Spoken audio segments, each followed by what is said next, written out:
when it comes to mahar, the person who asks for a mahar that is higher than the daughters of the Prophet sallallahu yani Fatima, he is an ignorant fool. Why? Because he's assuming his daughters are better than the daughters of Nabi sallallahu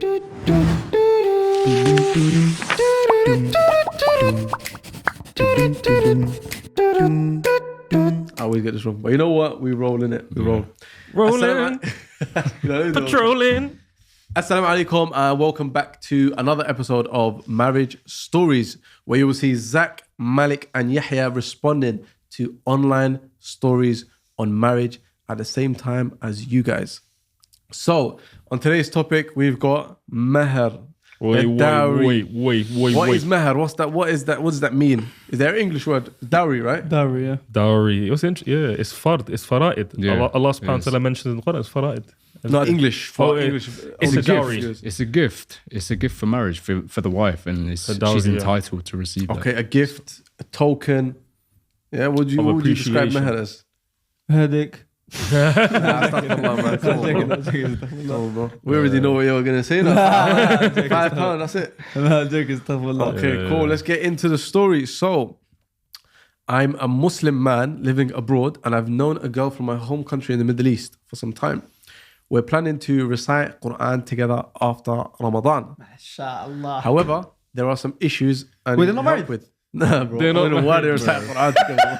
Oh, yeah. Unless he's a teacher, I don't know what's going on here, bro. So they're gonna do what's it called when they're reciting to each other and that? Subah. Subah. Subah, the Somali. Subah is a circle where person reads a verse and then it goes to another. It's beautiful, mashallah. Different kind of intervals of the Quran. Somali, normally in the Somali culture. It's called Subah in Somali, right? But this isn't right. Just so we can He's doing clarify. Subah with The sister. the potential spouse. Yeah, definitely something Nah, fishy. bruv, no. That ain't it, bruv. The girl's family wants me to formally introduce myself to them and her dad before discussing finances like MAHR and gold. Oh, he's from the Middle East. They prefer not to involve my mother in the financial discussions. Ooh.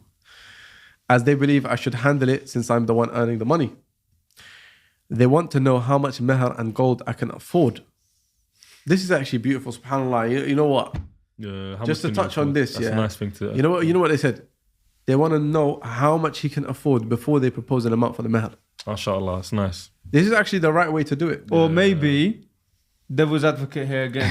I know what you're going to They're say. trying to see how much bread he's got so they can maximize the amount they make. So it could be that as well. I guess you could look at it from both perspectives. Good word. Yeah. Perspectives. Chase. Is that even a word? I shouldn't say that. Perspective. You have to spell it with Q. How would you say both? Perspective. Perspectives. Is a word. Perspectives with the S, as in the plural. What's the plural for perspective? Perspectives. Yeah, okay. Let's move on. Okay. On the other hand, my mum thinks we should discuss finances first with the girl and her mum to ensure we're aligned. She's concerned the girl's family might reject me if we don't agree on financial matters up front. My mum says, okay, so they're actually asking it to see, yo, are you even qualified? Do you have... Told you. I'm always right, bro. You see what I'm saying? So they use it mahar as a vehicle. As a metric to see, like, they don't even, they're saying, yo, how much... That's quite clever. And you know what, subhanAllah, I was seeing Quite this clever. recently. Yeah. It was in a series actually, and it was a Middle East series. Okay. And they did NBC. this exact same scenario in it, where what they do, apparently, maybe it's dramatized, maybe wherever it is, but what they do first is they see how much the man makes, and he has to say, this is how much you make. Not like, for example, you go to your father-in-law, or the person you're about to go take his daughter from him and that. You're not Take his daughter from him? That sounds evil, actually. You know what I'm saying? You know what I'm saying? It's true though, yeah. Marry his daughter. I'm guessing he's not going to ask you how much you're earning after tax. For them, this is the ad that's normal. Really? Yeah, they ask you clear cut, how much do you earn? That's like the first question. One of the first questions, how much? That's a do you red earn? flag. Are you guys okay with the exposure No, like no, salary? no. You know what? Yeah, what's it's interesting. Look, so over time, initially, all the meetings that I had, nobody asked me. Yeah, one of the meetings they did, but then for me, it was like the father. I understood that he was of a certain proclivity. He was like very analytical, and he was very like logical. He's asking questions like an interview. Like that was his personality, his mizaj. Mizaj is a beautiful word. It's like your mix of who you are. So I was like, you know what? That's his personality. But normally, I just want to be sure that my daughter, as much as I can, Allah knows what's going to happen, like he can provide. as it is right now, Allah knows what's going to happen in the future. Yeah, like it's. I understand. Yo, can you afford to take care of My household daughter or whatever have you? But like, what is your annual salary? It's a bit mad. But it does make sense to a certain degree, though. Yeah. Sorry to cut you off. It does make to a certain degree because if the girl's used to a certain standard It's true. that her father's providing her, So you're saying this goes back especially to in the culture? Middle East, especially in the Middle Especially, East, where they're yeah. wealthy, they come from money, and Allahumma baik, Allah's provided them with a lot. You can't take her out of her They house provide here. them so much, they don't know what to do. You can't take her out of her house here and you it's take her to Bromley or it- something, bro. Like, Yeah, It's true. And haram. It's haram to do that. Yeah, And just to add on to your point as well, it's like, yeah, I understand he wants to find out that information because he's looking out for his daughter. That's his responsibility. But there's a certain way of asking a question. Now, instead of asking how much are you earning per month or per year, say, ask him about his job. And then from that, you can actually understand What do how you much do? he makes, roughly. What do you do? Okay. Yeah, you know what's interesting? I just wanted to You're not say, feeling that? maybe it's Let's- lineage. let's get- Maybe it's yeah, lineage no, as well, you know. Let's get through the story. That's actually a very good point because my job was very ambiguous, innovation, this and so if I say that job, people are not going to realize how much I'm Innovation, earning. yo, That sounds very mubtada. cool. Move to that. There's like a bit of Is it hasana. innovator? It's a good. So like I get what you're Yeah, you know saying. what? You know It's a what? very No, genuinely. practicing- You know what? It's a very practicing brother. Yeah. Imam of our masjid. He goes to him, okay, so what do you do for a living? I'm an innovator. Okay. No, but hear this, genuinely. Yeah. In today's age, can you really tell how much someone's earning from their job title? Because Most there's of the mad time. job titles. Most of the Apart from time you doctor, can. lawyer, pilot, whatever. Because associate, Most of the senior time. associate. yeah, like, what is that? Brother, let me give you one. It's a good point. That's mad, innit? So, I think I don't know if it's a recruitment or sales. There's recruitment or sales at a very like startup-y level, innit? Sales. Entry level. Yeah. They have that like 3 words as a job title. What is it? Senior executive associate. Bro. That sounds mad. I personally believe it's none of the guy's business. The welly, I don't care who else it is. I believe the only question you should ask is, are you working? Are you striving? Are you doing something to provide? But you're Because in the that comes Middle from East, Allah my subhanahu wa brother. ta'ala. I'll tell you something Middle my East, bro. father-in-law told me, yeah. When I was actually getting married to my wife, I had nothing. I literally had I had a job. I was working, but it was less than minimum wage. Well, I kid you not, it was less than minimum wage. Yeah. Didn't ask me nothing, no salary, nothing like that. He just made sure, what's your plan? That makes sense. Yeah, very And important. then he said something. He said, because I was surprised, like, oh, he doesn't care how much I'm earning or not. He goes, Allah's the one that provides for you. So money comes from Allah subhanahu wa ta'ala. This risk, this provision, it comes from Allah first of all. So don't let it deceive you that it comes from your own hard work. 100. No. The second thing he said was, this provision that comes from Allah subhanahu wa ta'ala, Allah's now providing for you by yourself and is providing for her by herself. Now what's going to happen when you two get married? It's gonna come together. You're going to be receiving the combined risk, the Oh my combined God. provision.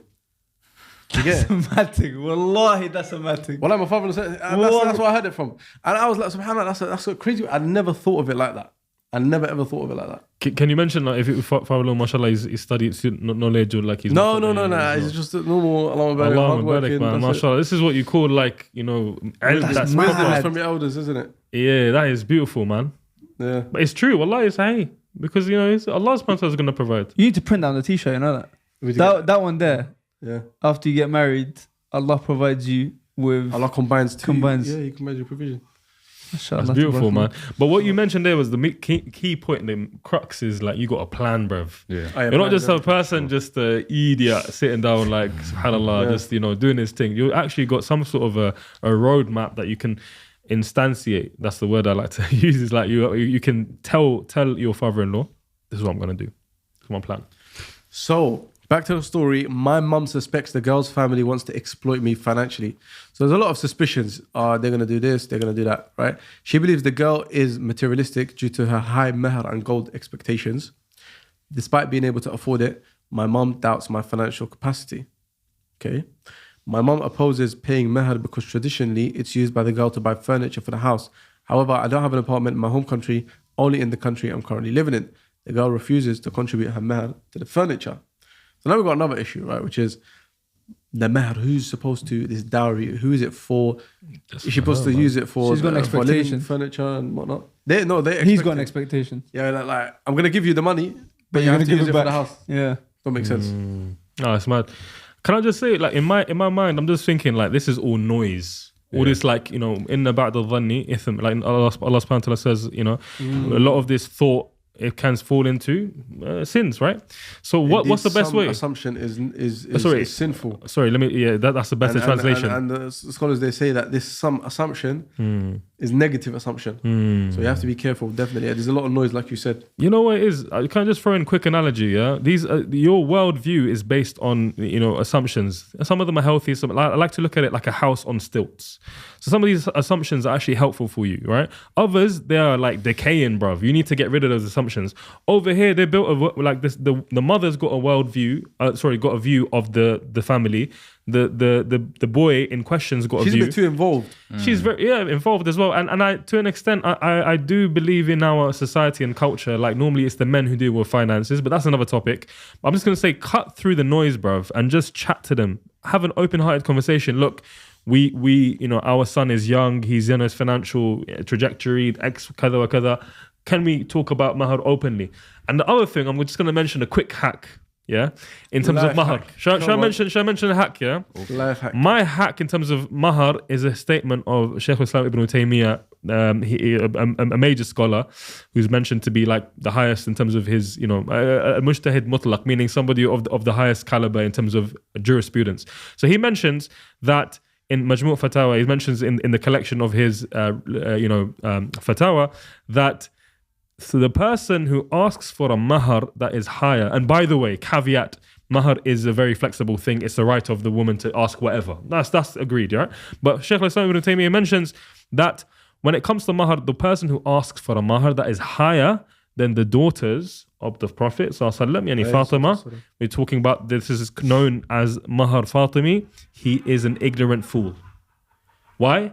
Because he's assuming that his daughters are better than the daughters of Nabi Sallallahu Alaihi Wasallam. And what is Mahar Fatimi? Mahar Fatimi is mentioned in different madhahib to be a bit different. But last time I looked at it, it was 380 dirhams. That's around about it's around about £1,200, 1,300, something like that, right? It's not a lot. But and there's a lot of difference of opinion. I was looking into this. I've heard some. There was one person who made a calculation using certain because looking at it historically and whatever and how it changes, stuff like that, inflation, this and that. But yeah, there was some other calculation that was looking at closer to the like 8,000 or 10,000, I think it was. But even then, that's like. You're saying, he's saying that's the max. Like anything above that is crazy. It's crazy, but it's completely the woman's right to ask whatever she wants. That's a given. The other thing is that there's a lot of difference of opinion, like I mentioned as well. Some people mention the ceiling, other people mention the floor. It's up to you. Yeah, and look, obviously, as you said, the sister has the right to ask for whatever she wants, but she also has to know and take accountability that can impact the marriage if it goes ahead or if it doesn't. Because I'll give an example. I was chatting to a sister. This was like quite a while ago now. Everything was going great. We were very compatible. But then she was like, okay, I want a year's salary plus gold. And I was like, are you mad? So then straight away, I just said, nah, this ain't going to happen. Sorry. And then she was like, okay, you can give me a counter offer. Huh? I was marketplace. Like, this is why I said this is literally. Wait, come again? This is literally why I mentioned in the last episode. I don't like hearing the marketplace thing because I feel like it's just become financial. You're commoditizing yourself. Yeah, but what happened after that is that I said to her, "Look, I don't think there's even any point because in my head I'm like, the most I'll ever pay is like 1,000. I'm just keeping it real." And she said, "Nah, I made the offer." I said 1,000. She said, "Okay." I'm like, bruv, imagine I was some. You know what? To this sister, and obviously anybody who thinks like this, can I just come with something? Yeah. Go on, so you are commoditizing yourself. Yeah. But I'm gonna say one thing. Look, let's look at our brother as a commodity. He gives. Let's look at him as a business transaction. So he gives £1,000.